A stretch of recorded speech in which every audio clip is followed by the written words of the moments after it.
Hello guys, good morning. पिछले video में हम लोग किसी चुंबकीय क्षेत्र में रखे कुंडली पे लगने वाले बल आघूर्ण के विषय में पढ़े थे कि अगर एक समान चुंबकीय क्षेत्र में कोई कुंडली रखी हो जिसमें बहने वाली धारा आई हो, कुंडली का क्षेत्रफल ए हो और उसमें फेरों की संख्या जो है n हो, तो उस पर लगने वाले बल आघूर्ण की मात्रा जो है NBIA sin थीटा बताया गया था। अब यदि कुंडली वृत्तीय हो और जो चुंबकीय क्षेत्र है वो आयताकार की बजाय जो है त्रिज्य चुंबकीय क्षेत्र हो, इसमें कंडीशन बताए थे उस दिन हम कि त्रिज्य चुंबकीय क्षेत्र में अगर द्वितीय कुंडली रख दिया जाए तो थीटा का मान हर बिंदु के लिए 90 अंश हो जाता है और इस स्थिति में उस पर लगने वाला जो बल आघूर्ण की मात्रा होती है वो हो जाती है NBI/A। अब बल आघूर्ण के इस बल आघूर्ण का उपयोग जो है हम लोग फिजिकल इंस्ट्रूमेंट बनाते हैं जिनके नाम जो है धारामापी या गैल्वेनोमीटर होते हैं। धारामापी या गैल्वेनोमीटर में मुख्य रूप से दो धारामापी बनाए गए हैं। एक होता है किलकित कुंडली, इसको हिंदी में कहते हैं हम लोग किलकित कुंडली धारामापी, जिसको इंग्लिश में सस्पेंडेड कॉइल का गैल्वेनोमीटर कहते हैं। और दूसरा होता है निलंबित कुंडली, निलंबित कुंडली धारामापी। ये दोनों धारामापियाँ जो हैं इसको पिवोटेड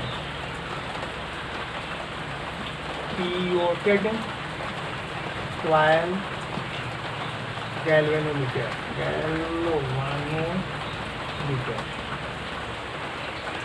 इसमें किलकित और निलंबित ये बात हो गया। किलकित ये है पिवोटेड और निलंबित ये निलंबित वाला है, सस्पेंडेड। किलकित नहीं, ये निलंबित। निलंबित ये है लटका हुआ, निलंबित मैंने लटका हुआ, ये निलंबित है निलंबित। और किलकित मैंने दो बिंदुओं के बीच अटका हुआ, मतलब ये किलकित है। कंफ्यूजन है। निलंबित मतलब सस्पेंडेड लटका हुआ और किलकित मैंने जिसके दोनों छोर पे उसको किया टाइट किया, दोनों छोर पे उसके आधार हों तो उसको हम लोग कहते हैं पिवोटेड या किलकित। तो किलकित और निलंबित ये दोनों धारामापी जो है ये जो है मूविंग कॉइल गैल्वेनोमीटर है। ये दोनों धारामापी जो है चल कुंडली धारामापी, मूविंग कॉइल गैल्वेनोमीटर, ये दोनों जो है चल कुंडली धारामापी, चल कुंडली धारामापी। तो चल कुंडली धारामापी कितने प्रकार के हैं? या चल कुंडली धारामापी किसे कहते हैं? तो चल कुंडली धारामापी उसे कहते हैं जिस धारामापी में कुंडली अगर चलनशील होता है, कुंडली में मूवमेंट होता है, कुंडली अगर मुड़ता है, घूमता है, तो उसे हम लोग चल कुंडली धारामापी कहते हैं। इसका मतलब चुंबक भी घूम सकता है, घूमता ही है। तो जिस धारामापी में चुंबक चलनशील होता है, मोबाइल पार्टिकल जो चुंबक हो, मैग्नेटिक होता है, तो उस कुंडली को हम कहते हैं चल चुंबक धारामापी। और जिसमें कुंडली चल रही होती है उसे हम कहते हैं चल कुंडली धारामापी। चल कुंडली धारामापी कितने प्रकार के? दो प्रकार के। एक होता है सस्पेंडेड, एक होता है पिवोटेड। निलंबित कुंडली धारामापी और निलंबित कुंडली चल धारामापी और किलकित कुंडली चल धारामापी। ये दो प्रकार के धारामापी जिसमें आज हम लोग पढ़ेंगे निलंबित या सस्पेंडेड कुंडली, suspended coil galvanometer. Suspended coil galvanometer एक बहुत ही क्या कहते हैं, बहुत ही सेंसिटिव, बहुत ही सुग्राही यंत्र है और ये जो है धारा के 10⁴ एम्पियर तक के मान को माप सकता है। 4 से 5 भी माप सकता है ये, इतने एम्पियर तक, यानी मिली एम्पियर से भी कम धारा का मापन जो इस निलंबित कुंडली धारामापी से किया जा सकता है।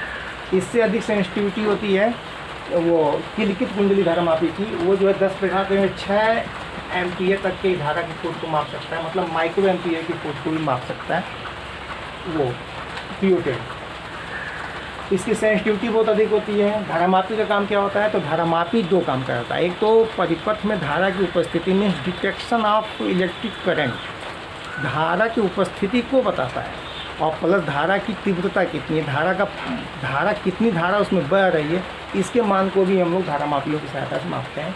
लेकिन कभी कभी हम लोग धारामापी का मुख्य रूप से उपयोग जो है धारा की उपस्थिति का पता लगाने में करते हैं। तो धारामापी में ध्यान रखिएगा, धारामापी का 2 काम होता है, धारा की उपस्थिति का पता लगाना में डिटेक्शन ऑफ इलेक्ट्रिक करंट कि परिपथ में धारा है कि नहीं, दूसरा कि परिपथ में धारा है तो उसकी मात्रा कितनी, उसकी मात्रा की भी जांच जो हम लोग इस गैल्वेनोमीटर से करते हैं। तो इसके गैल्वेनोमीटर में हो गया। अब इसका अगला जैसे आप हेडिंग करोगे निलंबित कुंडली धारामापी, चल कुंडल धारामापी में पहला निलंबित कुंडली धारामापी। निलंबित कुंडली धारामापी में पहला क्या होगा, क्या होता है ये। तो निलंबित कुंडली धारामापी एक बहुत ही सुग्राही यंत्र है। इसकी सहायता से हम लोग किसी भी परिपथ में बहने वाली धारा की मात्रा तथा धारा की उपस्थिति का पता लगाते हैं और ये एक बहुत ही सुग्राही यंत्र होता है। तो उसके बाद आ जाएगा इसकी संरचना। संरचना में क्या करेंगे, संरचना में आप पूरा चीज़ बताएंगे कि एक टर्मिनल T1 होता है, फिर मरोड़ टोपी होती है, मरोड़ टोपी के साथ जो फास्फर ब्रांच की एक बहुत पतली पट्टी लगी होती है। फास्फर ब्रांच की पट्टी में नीचे एक समतल दर्पण लगा होता है। समतल दर्पण के नीचे जो एक त्रिज्य चुंबकीय क्षेत्र, त्रिज्य चुंबकीय क्षेत्र यहाँ बहुत ही उच्च तीव्रता का चुंबकीय क्षेत्र उत्पन्न करना है, इसलिए चुंबकीय क्षेत्र जो नाल चुंबक का बना सकते हैं। और नाल चुंबक में स्टील के चुंबक का प्रयोग करते हैं क्योंकि यहाँ पे हम लोगों को अधिक चुंबकीय क्षेत्र की आवश्यकता पड़ती है। अभी आगे आएगा ये बात कि हम लोग इसकी सुग्राह्यता किस तरह से बढ़ा सकते हैं, तो वहाँ पे सिद्ध किया जाएगा या सिद्ध करेंगे हम लोग कि इसके भीतर की चुंबकीय क्षेत्र की तीव्रता जितनी ही अधिक होगी यह धारामापी जो उतना ही अधिक सुग्राही होगा। इसको हम आगे चल के सिद्ध करेंगे कि धारामापी की सुग्राह्यता जो है कुंडली में फेरों की संख्या बढ़ा के नहीं बढ़ाया जा सकता या क्षेत्रफल बढ़ा के नहीं बढ़ाया जा सकता। इसमें इसकी सुग्राह्यता को बढ़ाने का बस एक उपाय है कि उच्च चुंबकीय क्षेत्र जो है दोनों कुंडलियों के बीच में जो है स्थापित किया जाएगा, तभी ये उच्च तीव्रता का चुंबकीय क्षेत्र स्थापित होगा। फिर इसके भीतर जो है एल्युमिनियम का फ्रेम, एल्युमिनियम के फ्रेम के ऊपर इंसुलेटेड कॉपर के वायर पतले तार लपेटे गए होते हैं। इंसुलेटेड मतलब पृथक्कृत तार, इंसुलेटेड वायर। तो एल्युमिनियम के फ्रेम के ऊपर जो है एल्युमिनियम का फ्रेम इसलिए लेते हैं कि एल्युमिनियम जो है बहुत हल्का धातु है और उसके ऊपर जो है एक गोल एल्युमिनियम का फ्रेम लेके उसके ऊपर जो है कॉपर के पतले पृथक्कृत इंसुलेटेड वायर को लपेट देते हैं और इसके एल्युमिनियम के फ्रेम के भीतर जो है नर्म लोहा, एल्युमिनियम के फ्रेम के अंदर जो है नर्म लोहा भर देते हैं। नर्म लोहा भरने से इसके भीतर जो चुंबकीय क्षेत्र की तीव्रता बढ़ जाती है। एक चुंबकीय क्षेत्र आप अप्लाई किए हुए हैं और यदि आप इसके एल्युमिनियम के फ्रेम के भीतर आप वो नर्म लोहा भर दे रहे हैं जिसको कि हम लोग क्रोड बोलते हैं। अभी आगे हम लोग उसके विषय में क्रोड के विषय में पढ़ेंगे और हम लोग आगे चल के सिद्ध करेंगे कि जो इस तरह से बीच में नर्म लोहे का क्रोड भरा जाता है, इससे उतना ही चुंबकीय क्षेत्र की तीव्रता होने पर भी क्रोड लगा देने से तीव्रता की मात्रा में और वृद्धि हो जाती है।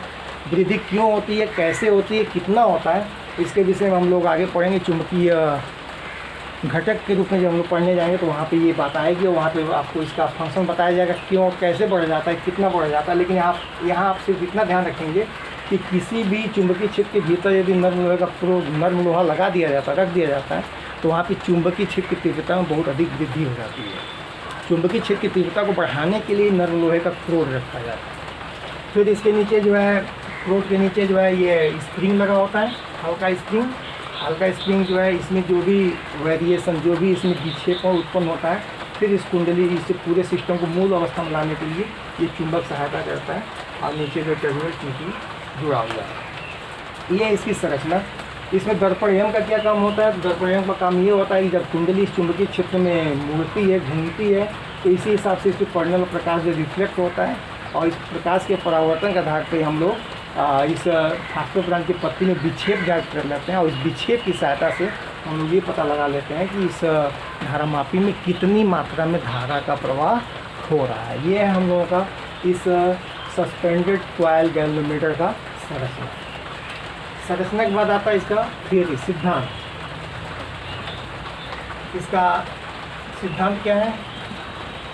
सिद्धांत वही है कि यन फेरे अगर इस कुंडली में लिए गए हैं और ये त्रिज्य कुंडली है और ये बी चुंबकीय क्षेत्र पूरा मतलब नर्म लोहे का क्रोड लगाने के बाद चुंबकीय क्षेत्र बी है और क्षेत्रफल ए है, तो ये पूरा बल आघूर्ण उत्पन्न करेगा tau equal to NIBA। Sine theta वाला थीटा 90 अंश का हो जाएगा, क्योंकि हम लोग शुरू में ही त्रिज्य चुंबकीय क्षेत्र ले रहे हैं और वृत्तीय कुंडली ले रहे हैं। फिर इसके बाद यदि इतना बल आघूर्ण लगेगा, इस बल आघूर्ण के कारण ये कुंडली जो इस चुंबकीय क्षेत्र में घूमने का प्रयत्न करेगा, तो ये ट्रांसफॉर्मर ब्रांच की पत्ती लगाई गई है, ये पत्ती इसकी घूमने का विरोध करेगी, मतलब ये घूमने से रोकेगी। लेकिन अगर ये बल का इस बल का मान अधिक है तो ये कुंडली जो अपने थोड़ा सा घूमेगा, या जितना भी घूमेगा उसके आधार पे। तो इसके लिए अगर फास्फोरस ब्रांच की मरोड़ी दृढ़ता,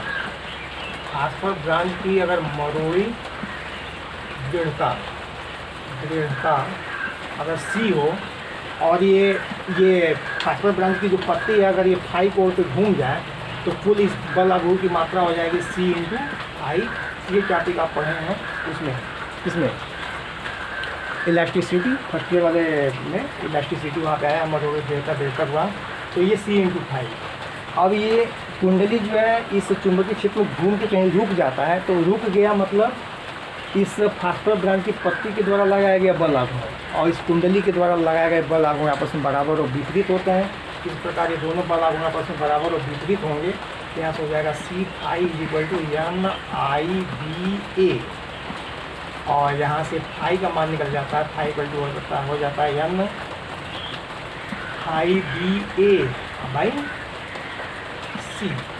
जहाँ C क्या है, C जो है फास्फोरस ब्रांच की जो पत्ती ली गई है उसका मरोड़ी दृढ़ता गुणांक, टॉर्सनल रिजिडिटी मरोड़ी दृढ़ता गुणांक। यहाँ से फाई का मान निकाल सकते हैं कि कितना विक्षेप होगा, या फाई की जगह पे आई का भी मान निकाल सकते हैं। पथपथ की धारा कितनी है, तो पथपथ की धारा हो जाएगी C∅ और यहाँ से आप चाहो तो इसको ऐसे भी लिख सकते हो C/NBA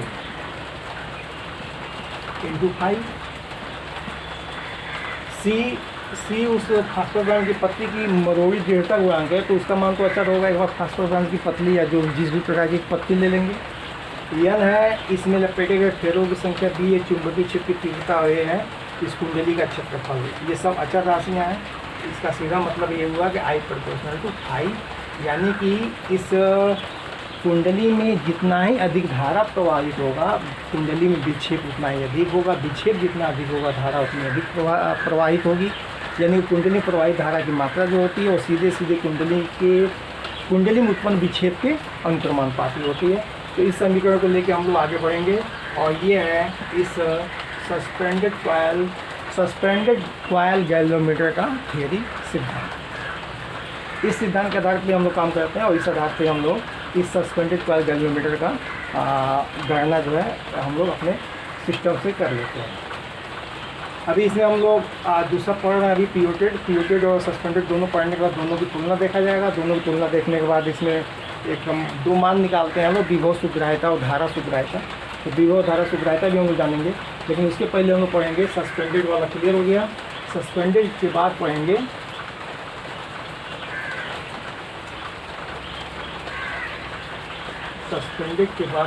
पिवोटेड कॉइल गैल्वेनोमीटर, यानी कि निलंबित कुंडली धारामापी। मतलब इस धारामापी में कुंडली जो है बीच में लटकी होती है। इसकी संरचना कैसे होती है? धारामापी का सिद्धांत, धारामापी का जो शुरू में बताया गया आपको, वही चीज़ इसमें भी है। और कुंडली कैसे होती है इसमें, तो इसमें भी त्रिज्य चुंबकीय क्षेत्र लेते हैं, और इस त्रिज्य चुंबकीय क्षेत्र में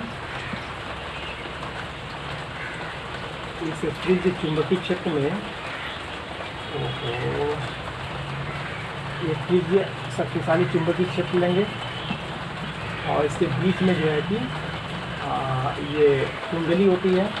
कुंडली के नीचे भी एक यहाँ स्प्रिंग लगा होता है, और इसके ऊपर भी एक स्प्रिंग लगा होता है। यहाँ टर्मिनल T1, यहाँ टर्मिनल T2, और इसी के साथ जो एक विक्षेपक लगा होता है, इसको हम बोलते हैं विक्षेपक जो है डायल पे लगा होता है। देखिए यहाँ पे हम चित्र को ठीक से बना रहे हैं। विक्षेपक जो है डायल पे चलता है। विक्षेपक जो है इस कुंडली से जुड़ा होता है, और विक्षेपक जो सामान्य अवस्था में शून्य पे होता है। और डायल जो बने होते हैं उसमें अब शून्य के इधर 1, फिर इधर 2, और इधर भी जो है 1, और इधर भी जो है 2। यानी यही कारण है कि धारामापी में प्लस और माइनस के चिन्ह नहीं बनाए जाते। धारामापी में आप प्लस माइनस की दिशा में भी जोड़ सकते हैं, क्योंकि अगर आप परिपथ में सीधा जोड़े तो ये इस दिशा में विक्षेपित होगा सुई, अगर उल्टा जोड़ दिए तो ये इस दिशा में विक्षेपित होगा। लेकिन ये काम जो है आप अमीटर में नहीं कर सकते, लेकिन धारामापी में आप ये काम कर सकते हैं। अब इस सिस्टम को आप इस स्प्रिंग से जोड़ सकते हैं या इस तरह का भी स्प्रिंग यूज़ किया जा सकता है। जैसे मान लीजिए एक ये धातु का टुकड़ा है और इसको जो ऐसे प्रकार के स्प्रिंग से जोड़ दिए, सर्किल स्प्रिंग बोलते हैं, तो इस स्प्रिंग से भी इसको जोड़ा जा सकता है। सर्किल स्प्रिंग ऐसे लेके और इसको ऐसे करके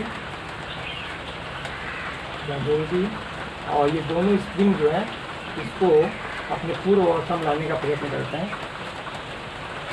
तो ये और ये आपकी कुंडली है, ये बीच में आपकी कुंडली हो गई। अब इस कुंडली में बीच में जो थ्रोड है और इसके ऊपर जो है तार के फेरे लपेटे गए हैं, यानी फेरे लपेटे गए हैं। बाकी सिद्धांत वही सिद्धांत है जो सिद्धांत अभी आप उसमें पढ़ें, केवल संरचना में थोड़ा सा अंतर होता है। किलकित वाले में एक सिरा केवल बधा होता है, निलंबित वाले में दोनों सिरे जो स्प्रिंग से जुड़े होते हैं, और ये दोनों सिरे और इसमें जो धारा प्रवाहित होती है T1 से T2 की ओर या T2 से T1 की ओर, उसी स्थिति में उसी अनुसार ये इसमें विक्षेप होता है। कुंडली में तो कुंडली के साथ जुड़ा होता है विक्षेपक, और विक्षेपक के साथ लगा होता है dial.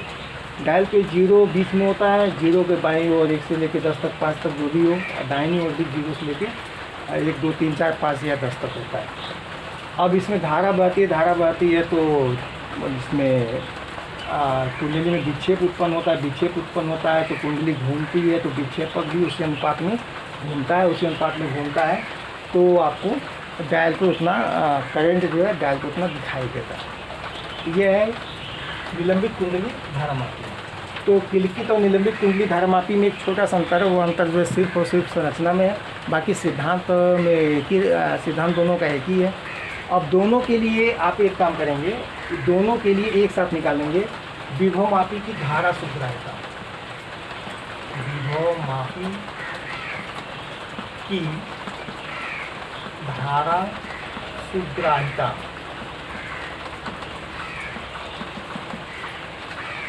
Current sensitivity of the galvanometer.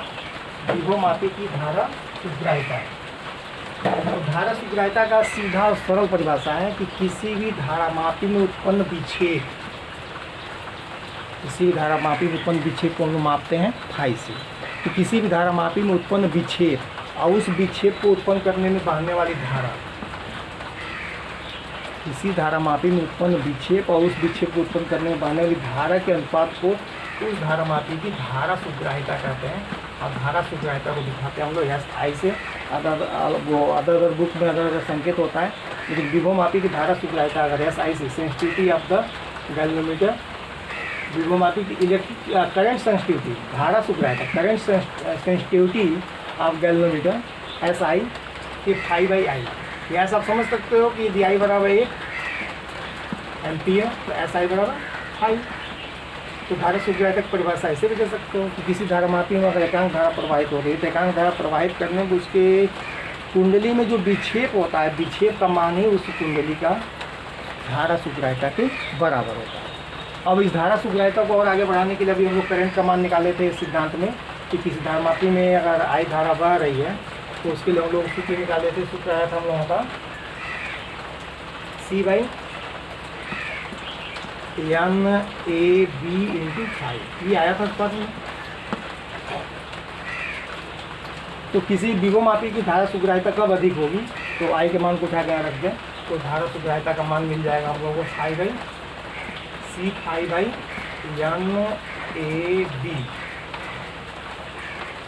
अब phi से phi कैंसिल होगा और यहाँ से हो जाएगा SI और ये हो जाएगा NAB/C। यह है धारा सुग्राह्यता ऑफ गैल्वेनोमीटर, चाहे ये किलकित हो चाहे ये निलंबित हो, दोनों की धारा सुग्राह्यता का ही फार्मूला होगा।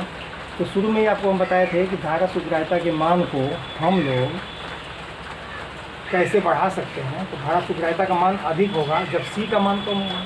सी का मान कम होगा मतलब फास्फोर ब्रांच की पत्ती उसमें जिसका मरोड़ी दृढ़ता गुणांक लिए थे सी, या इसमें इन दोनों स्प्रिंगों का जो दृढ़ता गुणांक है ये इसका मान कम होना चाहिए। और इसका मान जब बहुत कम होगा तो कुंडली में विक्षेप बहुत अधिक हो जाएगा। कुंडली में विक्षेप जब बहुत अधिक हो जाएगा उसमें बहुत सी कई राशियाँ जो असंतुलित हो जाएंगी। तो इसमें हम लोग सी के मान को कम कर सकते हैं लेकिन बहुत कम नहीं कर सकते। सी का मान कम करने के लिए हम लोग निलंबित कुंडली धारा मापी में फास्फोर ब्रांच की पत्ती लिए थे और इसमें भी इस प्रकार से पत्ती लेते हैं जिससे कि सी का मान न्यूनतम हो, लेकिन सी का मान उससे भी कम नहीं कर सकते क्योंकि बहुत कम कर देने से ये विक्षेपक जो है बहुत दूर तक जाएगा। जब बहुत दूर तक जाएगा तो कई और दूसरे प्रकार की दिक्कतें उत्पन्न हो जाएंगी। तो सी का मान ये निश्चित सीमा से कम नहीं कर सकते। दूसरा SI का मान बढ़ा सकते हैं, एन का मान बढ़ा के। एन का मान जब मान बढ़ाएंगे तो तार में फेरों की संख्या बढ़ेगी। यानी तार में फेरों की कुंडली में फेरों की संख्या बढ़ेगी तो प्रतिरोध बढ़ेगा। और जब प्रतिरोध बढ़ेगा तो यह यंत्र बनाया गया है बहने वाली धारा का मापन करने के लिए। अब जो धारा इस यंत्र के भीतर जा रहा है वह प्रतिरोध में व्यय हो जा रहा है, तो फिर यह यंत्र जो है उचित मापन धारा का नहीं कर पाएगा। इसलिए हम लोग तार के फेरों की संख्या भी बहुत अधिक नहीं बढ़ा सकते। दूसरी राशि इसमें आ रही है ए का मान भी बढ़ा के ये धारा सुग्राह्यता को बढ़ाया जा सकता है। लेकिन ए का मान बढ़ाने का मतलब ये कि जो ये हम लोग फ्रेम ले रहे हैं एल्युमिनियम का हल्का फुल्का फ्रेम, उसका हल्का इसलिए ले रहे हैं कि ये भारी होगा तो उसमें मोमेंटम अधिक होगा। मोमेंटम ना कहो, इनर्सिया अधिक होगा। इनर्सिया अधिक होगा मतलब उसको शुरू करने में अधिक बल की आवश्यकता होगी, मतलब बहुत अल्प धारा पर वो विक्षेप ही नहीं देगा। इसलिए इसमें हम लोग इसका क्षेत्रफल भी बहुत अधिक नहीं ले सकते क्योंकि हम लोगों को एक सेंसिटिव गैल्वेनोमीटर चाहिए। सेंसिटिव गैल्वेनोमीटर मतलब माइक्रो या मिली एम्पियर की धारा है तो उसमें विक्षेप हो, और जब हम लोग फ्रेम का आकार बढ़ा देंगे तो उसकी इनर्सिया बढ़ जाएगी, जड़त्व तो बढ़ जाएगा। जड़त्व बढ़ जाएगा मतलब भारी पिंड को शुरू करने के लिए अधिक बल की आवश्यकता होगी। इसलिए उतना टार्क अगर नहीं दे पा रहा हुआ धारा तो निश्चित कोई विक्षेप नहीं होगा, धारा होते ही कोई विक्षेप नहीं। तो कुल मिला के हम लोग ए का मान भी नहीं बढ़ा सकते, यानी कि एन, ए और सी इन तीनों राशि में हम लोग कुछ भी नहीं कर सकते। तो बचती है कौन सी? बी के मान को भी हम जितना चाहे उतना बढ़ा सकते हैं। तो बी के लिए हम शुरू में ये बताया कि यहाँ पे जो नाल चुंबक लेते हैं त्रिज्य खंड के लिए, उस नाल चुंबक को हम लोग स्टील का बनाते हैं, स्टील या कोबाल्ट का। स्टील या कोबाल्ट का चुंबकीय क्षेत्र की तीव्रता जो है अधिक उच्च होता है, और भी अधिक बढ़ाने के लिए फ्रेम के अंदर जो है नरम लोहा रख देता है। इस प्रकार से हम लोग बी को बढ़ाकर ही धारा की सुग्राह्यता को बढ़ा सकते हैं, यानी AC के मान के ऊपर जो है ज़्यादा निर्भर नहीं रखते हैं। किसके मान को? धारा सुग्राह्यता के मान को। इसी प्रकार धारा सुग्राह्यता के जैसे ही है विभव सुग्राह्यता। विभव सुग्राह्यता यानी धारामापी की विभव सुग्राह्यता, potential sensitivity of the galvanometer. विभव सुग्राह्यता तो जैसे धारा सुग्राह्यता की परिभाषा है कि किसी भी धारामापी में बहने उत्पन्न विक्षेप तथा बहने धारा का अनुपात को धारामापी की धारा सुग्राह्यता कहते हैं। सेम डेफिनेशन से किसी भी धारामापी में उत्पन्न विक्षेप और उस विक्षेप को उत्पन्न करने में लगाए गए विभव के अनुपात को उस धारामापी का विभव सुग्राह्यता कहते हैं। अब देखो यहाँ पे धारा सुग्राह्यता के लिए आई ले लिए, विभव सुग्राह्यता के लिए भी ले लिए, एक संकेत मिल गया जिससे कि हमको हमेशा ध्यान में रहेगा।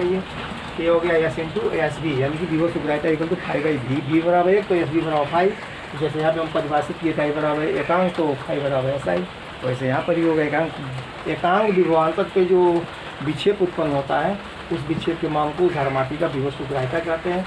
अब यहाँ पे V बराबर IR होता है, तो यहाँ पे हम अगर IR ले लें तो V बराबर I इंटू R।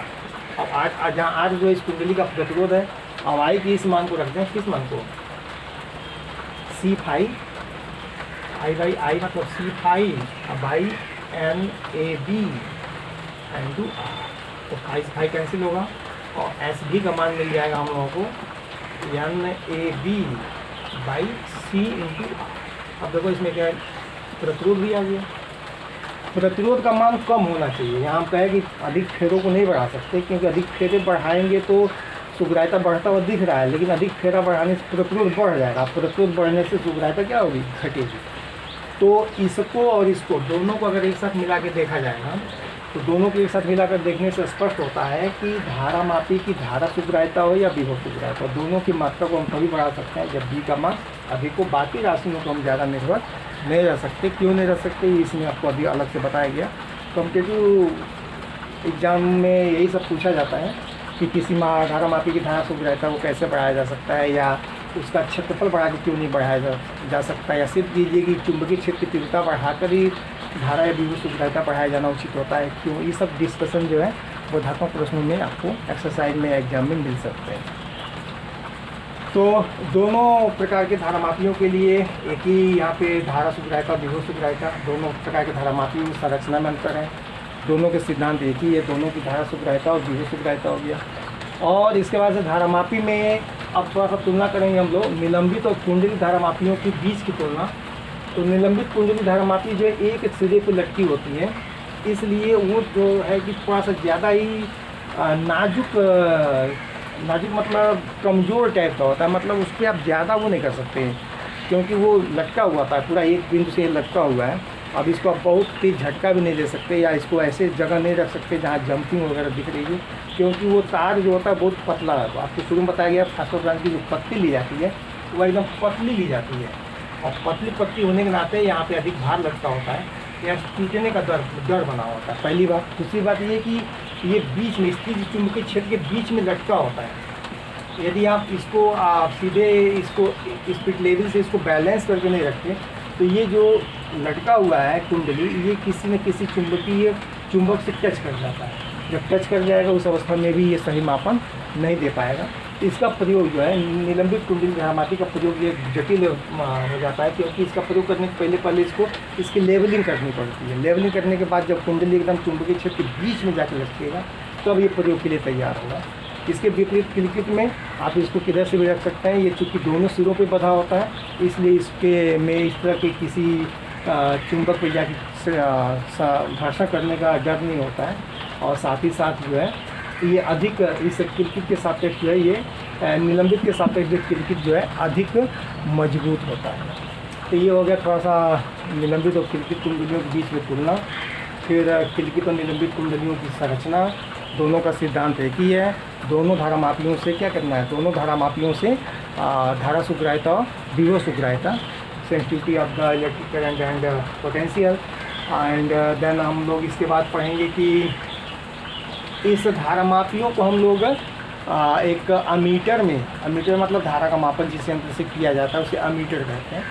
तो एम्पियर में सीधे धारा का जो मापन करता है अमीटर। तो धारामापी को हम लोग कैसे अमीटर में या वोल्ट मीटर में, धारामापियों का अमीटर या और वोल्ट मीटर में रूपांतरण, ये दो टॉपिक इसमें है। इसके बाद तो अगले वीडियो में हम लोग धारामापी को अमीटर में रूपांतरण, फिर धारामापी में क्या परिवर्तन करते हैं कि धारामापी किस में चेंज हो जाए, वोल्ट मीटर में चेंज हो जाए। ओके, पढ़ाई पर ध्यान दीजिए, नोट्स तैयार करिए और नहीं आने वाले तथ्यों को लॉजिकली समझिए, और नहीं समझ पा रहे हैं तो उसको पूछिए।